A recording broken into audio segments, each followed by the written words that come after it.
J'espère que tout roule pour vous. J'espère que tout roule pour vous. Hier, figurez-vous, on était le 5 février 2026, un jeudi pour ne rien gâcher. Et ce jour-là, une affaire pour le moins cocasse a fait surface au très solennel tribunal de Sid Mohamed, un endroit où, habituellement, le rire est proscrit. Là-bas, on ne traite que des récits sinistres, des feuilletons judiciaires d'une gravité extrême. Il faut dire que ce tribunal abrite le fameux pôle des délits économiques et financiers. Autrement dit, la fosse au lion de la corruption et des scandales commerciaux en Algérie. Ce tribunal, bien connu des Algériens avant même la tempête politique de 2019, portait déjà un surnom évocateur, la Cour du régime. Car tout ce qui touchait de près ou de loin à la sphère politique, les opposants, les figures médiatiques influentes, les manias de l'économie, atterrissaient systématiquement là-bas. C'était l'arène des dossiers en béton, du très lourd. C'était l'époque d'Abdir, l'ancien ordre. Bref, rien de très léger ne passait le pas de cette salle d'audience. Alors hier, devinez quoi? Coup de théâtre dans le calme apparent, le très austère tribunal de Sid Mohamed a décidé de mettre sous les verrous, en détention provisoire s'il vous plaît, un journaliste. Enfin, journaliste, c'est vite dit. Karim Kaki, c'est son nom, traîne surtout sa notoriété sur les réseaux où il brille davantage par ses manœuvres d'influence que par ses enquêtes de fond. À vrai dire, le qualifier de journaliste, c'est un peu comme appeler un DJ de mariage un chef d'orchestre. Techniquement, il y a du son, mais bon. Ce monsieur, accompagné d'un de ses acolytes, avait lancé un média, ou disons plutôt un projet vaguement connu à Alger, qui navigue entre buzz et rumeurs. Et bam! Les deux se retrouvent sous les verrous. Mais ce n'est pas tout. Un mandat d'arrêt international a été émis à l'encontre d'un acteur archi-populaire en Algérie, Ahed Bencheni. Un habitué des écrans pendant le Ramadan, un visage familier du cinéma local. À 39 ans, l'homme vit désormais en France, mais cela ne l'a pas empêché d'être visé par la justice algérienne comme si c'était Pablo Escobar. Le plus savoureux? Cette affaire digne d'une mauvaise série Netflix où l'on accuse nos deux cyber-personnalités de diffamation, d'intrusion dans la vie privée, d'atteinte à la dignité et même, tenez-vous bien, de collusion avec une puissance étrangère. Oui, rien que ça. Et le tout sous l'œil attentif de la DCSA, les services secrets militaires, d'ordinaire plus occupés à traquer les complots contre l'armée qu'à épier des Facebookers à la dérive. La DCSA. Oui, ce sont eux. Ces agents censés traquer les complots contre l'armée, surveiller les généraux un peu trop bavards ou les bruits de bottes suspects. Un service d'élite, un organe ultra-sensible du renseignement militaire, historiquement rattaché au tristement célèbre DRS du général Toufik, puis placé sous la houlette directe de l'état-major en 2015. En théorie, ils n'ont affaire qu'aux zones grises de la défense nationale. Trahison, complot, sabotage de haut niveau. Et pourtant, devinez qui ils ont récemment pris en chasse? Un Facebooker. Oui, un gestionnaire de pages sur les réseaux. Et pas n'importe laquelle. Karim Kaki, le pionnier de la fameuse page One, Two, Vive l'Algérie. Entre 2010 et 2014, c'était lui derrière les manettes. Une page plus connue pour ses uppercuts verbaux que pour ses analyses géopolitiques. À l'époque, c'était le haut-parleur préféré de certains cercles du pouvoir. Souvenez-vous de ce moment de gloire numérique en 2010, quand l'Algérie et l'Égypte se livraient une guerre médiatique façon feuilleton dramatique XXL à cause du ticket pour la Coupe du Monde. Cette page-là n'a pas juste émergé, elle a explosé.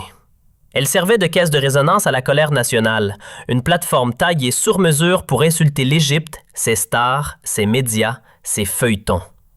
Et qui animait ce champ de bataille virtuel? Notre cher Kaki. Ce n'était pas un média, non. C'était un champ de tir digital. Insultes, diffamation, calomnie à volonté. Toutes les plaintes déposées à l'époque, étouffées dans l'œuf. Pourquoi? Parce que derrière les rideaux, devinez qui tirait les ficelles? Les services eux-mêmes. Oui, le système couvrait la page. Aujourd'hui, on crie au loup? Trop tard. À l'époque où Facebook devenait l'arme préférée des régimes en mal d'opposants, le pouvoir algérien, lui, avait trouvé sa Kalachnikov digitale. Une certaine page administrée par Karim Kaki. Cette page n'était pas seulement un mur de publication. C'était un champ de mine idéologique.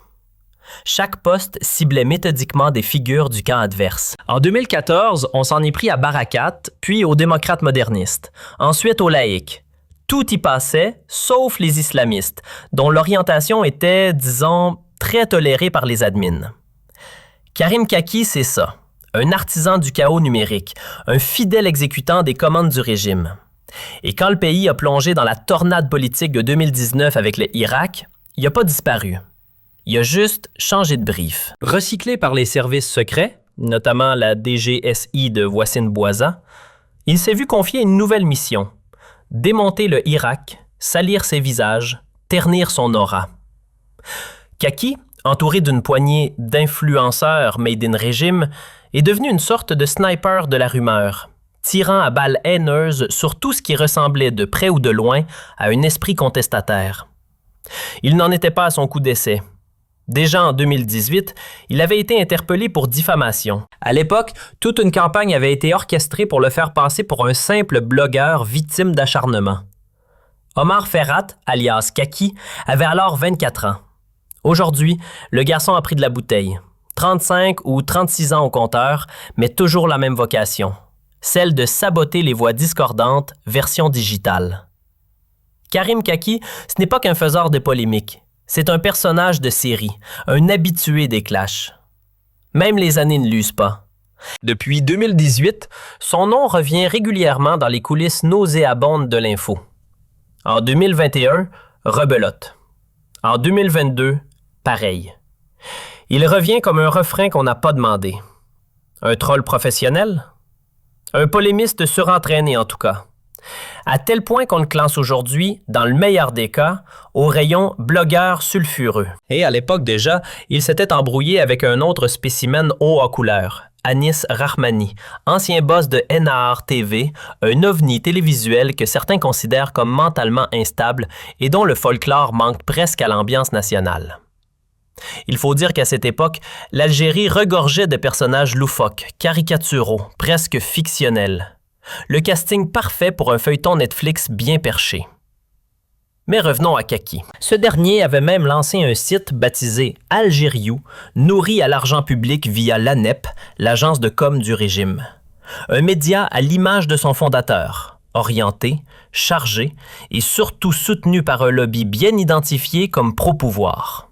Bref, le gars cochait toutes les cases de l'agent propagandiste. Et pourtant, fin 2025, la DCSA, oui, les espions militaires, est soudainement saisie. Par qui? Par des proches de la présidence. Car figurez-vous que Kaki avait froissé les nouveaux maîtres de l'image. Des influenceurs d'État comme Amin Bazog, autre personnage fantasque affilié à la chaîne Huma TV, et quelques conseillers présidentiels à l'ego fragile. Franchement, avec tous ces énergumènes, entre fans de désinfo et drogués au buzz, on pourrait produire une série trash digne de cartonner sur Netflix. La République des clowns 2.0. L'histoire aurait pu rester entre influenceurs toxiques, mais non. Un beau jour, Aminou décide de porter plainte. Et comme tout bon soldat du régime, il n'a pas oublié d'appeler à la rescousse ses parrains bien placés. En tête de liste, Abdatif Bim, un conseiller influent de la présidence, toujours prompt à protéger sa famille politique. Pourquoi? Parce que, devinez quoi, lui aussi avait été épinglé sur les réseaux par des pages pas très tendres, et il soupçonnait derrière tout ça Karim Kaki. Abdatif, pas né d'hier, a immédiatement alerté un autre gros poisson, Kamel Sid Saïd, alias Kam Saïd, lui aussi visé par des publications critiques. En coulisses, tout ce petit monde pensait que Kaki, l'ancien chouchou de la propagande version old school, avait changé de camp et venait marcher sur leur plate-bande. Car voyez-vous, Kaki, Aminou, Abdatif, Abachi et compagnie faisaient exactement la même chose. Manipuler, salir, dénigrer, piétiner la dignité au nom de leur clan. Le ham, des pages Facebook, des TikToks, des pseudo-influenceurs, des communautés virtuelles, comme ils aiment dire. Un arsenal complet pour flinguer numériquement tout opposant, rival ou même collègue devenu gênant. Mais dans cette guerre d'ego numérique, deux machines de propagande ne peuvent coexister. Kaki et ses rivaux appartenaient à des factions différentes de la même pieuvre médiatique. Alors, quand Amin Bazog, Habashi et Abdatif Bekim ont vu que leur position était menacée, ils ont sorti la carte maîtresse. Convaincre Kamel Sid Saïd, le boss de la communication présidentielle, bien plus puissant que les autres. Et là, tout s'est enclenché. Alors l'accusation est tombée comme un sketch mal écrit. Karim Kaki, alias Omar Ferhat, serait en liaison avec des réseaux nuisibles basés à l'étranger. Oui, des entités maléfiques tapies dans l'ombre du Wi-Fi mondial, pour propager des contenus soi-disant néfastes, humiliants et profondément dérangeants, pour l'ego de certains hauts placés. Et au lieu de confier le dossier à la police judiciaire, DGSN, ou à la DGSI, vous savez, ceux censés gérer les affaires internes, on a directement appelé les gros bras, la DCSA, autrement dit, les espions militaires. Pourquoi? Parce que cette direction a récemment monté une unité spécialisée dans la traque des cybercriminels. Entendez, ceux qui postent des statuts un peu trop moqueurs. Équipés comme dans un film américain, ces agents ont été formés pour fouiller les disques durs, extraire les messages des téléphones et pister les influenceurs comme si c'était des terroristes. Bref, Karim Kaki est tombé dans la ligne de mire. Et vous croyez que c'est pour une bombe ou une trahison d'État? Non. L'opération était un pur scénario de vengeance, un bon vieux règlement de compte maquillé en affaires d'espionnage numérique. La DCSA, mobilisée comme pour démanteler un réseau de saboteurs, a mis Kaki sous surveillance, l'a écouté, filé, pisté. Et quand ils l'ont arrêté en flagrant délit, attention, scène d'action, il avait sur lui des téléphones. Les siens. Rien d'illégal, mais tout a été scanné. Et là, surprise, il découvre qu'il échangeait des messages avec l'acteur Imed Beni pour co-administrer des pages Facebook critiques bien piquantes visant Sid Saïd, Abdatifim et leur camarade Aminazou. Des cibles ultra sensibles du clan Tebboune qui gèrent l'image du pouvoir comme on gère une entreprise de com, à coups de silence, de censure et de dénonciation. Et pour ajouter à la farce, Aminazou est un lobbyiste sorti de nulle part, sans aucune légitimité médiatique, mais promu stratège du numérique grâce à sa fidélité à la clique présidentielle.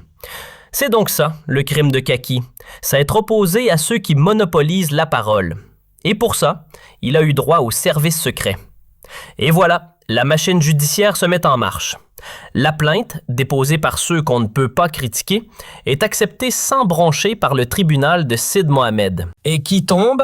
Karim Kaki, évidemment, accompagné de l'un de ses fidèles acolytes. Le 5 février 2026, bim, détention provisoire. La sentence est tombée comme un coup près. Et les chefs d'accusation? Du grand classique à l'algérienne, atteinte à la vie privée, diffamation, dénigrement et cerise sur le couscous, intelligence avec un groupe étranger hostile à l'État. Mais alors, ce groupe dangereux venu de l'ombre, qui serait à sa tête? Une puissance étrangère? Un service de renseignement ennemi? Non. C'est Aeb Bencheni, un acteur. Oui, un comédien. Un homme de théâtre. Pas un espion, pas un hacker, juste un type de 39 ans qui a fait des cartons pendant le ramadan à la télé algérienne. Dans son CV, des feuilletons populaires, des rôles comme Kim Belkacem et surtout une carrière bâtie sur du talent, pas sur des câbles de fibre optique. Et ce monsieur, figurez-vous, est aussi passé par les planches du théâtre Mdja de Mostaganem, une scène de renom en Algérie. Je vous le dis franchement, je le connais personnellement. On s'est croisés à Alger, je l'ai interviewé pour mon émission sur Bourg TV. C'est un artiste complet, un bosseur, un vrai, doué, respectable. Rien à voir avec les guignols qui nous jouent les patriotes sur commande. Alors vous imaginez ma surprise quand on me dit que ce type-là, Bencheni, serait le gourou d'un lobby international, financé par des hommes d'affaires obscurs planqués à l'étranger. Aucun nom, aucune preuve, que des insinuations. Mais ça suffit à bâtir un dossier d'accusation. L'accusation? Avoir participé à une cabale contre les proches de Tebboune et des patrons de presse alignés sur la ligne du pouvoir. En résumé, un acteur exilé, quelques textos, des posts Facebook, et paf, on crie au complot. Bienvenue en Algérie. Franchement, on touche au sommet de l'absurde. Une affaire aussi grotesque qu'un épisode de télé-réalité mal écrit. On parle d'espionnage? Sérieusement? Parce que Karim Kaki a discuté sur Facebook, WhatsApp ou Signal avec un acteur? Et là, pouf, ça devient un acte subversif. Mais elle est où la puissance étrangère? Où est la menace sur la sécurité nationale? Quel complot? Quelle déstabilisation? Ce qu'on a sous les yeux, c'est ni plus ni moins qu'un petit règlement de compte de cour de récré, emballé dans un joli papier cadeau sécuritaire. La DCSA, l'agence censée protéger l'armée des vraies menaces, mutinerie, espionnage militaire, tentative de putsch, est ici détournée pour régler une embrouille personnelle entre influenceurs et conseillers présidentiels. Parce que dans le fond, Kaki et Imed Beni, ils ont osé fâcher les mauvaises personnes. Abdatif, Amin Bilazog, Kidi Saïd Ab. Et bim, les services secrets se retrouvent enrôlés dans un feuilleton de jalousie numérique. Une institution militaire de haut niveau, mobilisée, pour une affaire d'insultes sur Facebook. Vous voyez le tableau? C'est comme si on appelait l'armée pour calmer un clash sur TikTok. Bienvenue en Absurdistan. Et tout ça pourquoi, au juste? Pour des publications Facebook. Oui, des posts, pas des bombes, pas des plans secrets, juste des statuts bourrés d'insultes, de diffamations, de ragots à 2 dinars. Et là-dessus, on déclenche une alerte rouge, on envoie la sécurité militaire comme s'il s'agissait d'un réseau terroriste. Sérieusement, on nage en plein délire. Mais ce qui rend la farce encore plus grotesque, c'est qu'on essaie aujourd'hui de faire passer Karim Kaki pour le grand méchant loup de toute cette histoire. Or, rappelons-le, en 2019, ce même Kaki avait lancé une rumeur ignoble sur la femme de Karim Tabou juste pour nuire, salir, humilier. À l'époque, il avait pignon sur rue. Le régime l'adorait, l'utilisait comme une arme de guerre contre les opposants, les activistes du Irak, les journalistes libres. Mais voilà que le serpent change de direction et ose mordre la main qui l'a nourri. Maintenant que Kaki s'en prend à des proches de Tebboune, à des patrons de presse pro-régime, il devient quoi? Un espion, un traître, un agent à neutraliser. On ne change pas les pratiques, on change juste les cibles. Et le pire, c'est qu'il n'y a même pas eu d'enquête en bonne et due forme.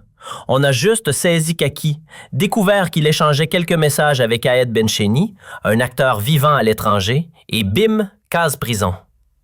Voilà comment une querelle de réseau social devient une affaire d'État. Le plus inquiétant dans tout ça, ce n'est pas l'arrestation elle-même, c'est ce qu'elle dit du système. Une instrumentalisation crasse des institutions, une justice détournée au profit de la revanche personnelle. On a atteint un niveau d'absurdité où des clashs Facebook sont traités comme des menaces pour la nation. C'est pathétique. Et ça en dit long sur la profondeur du gouffre dans lequel notre pauvre Algérie est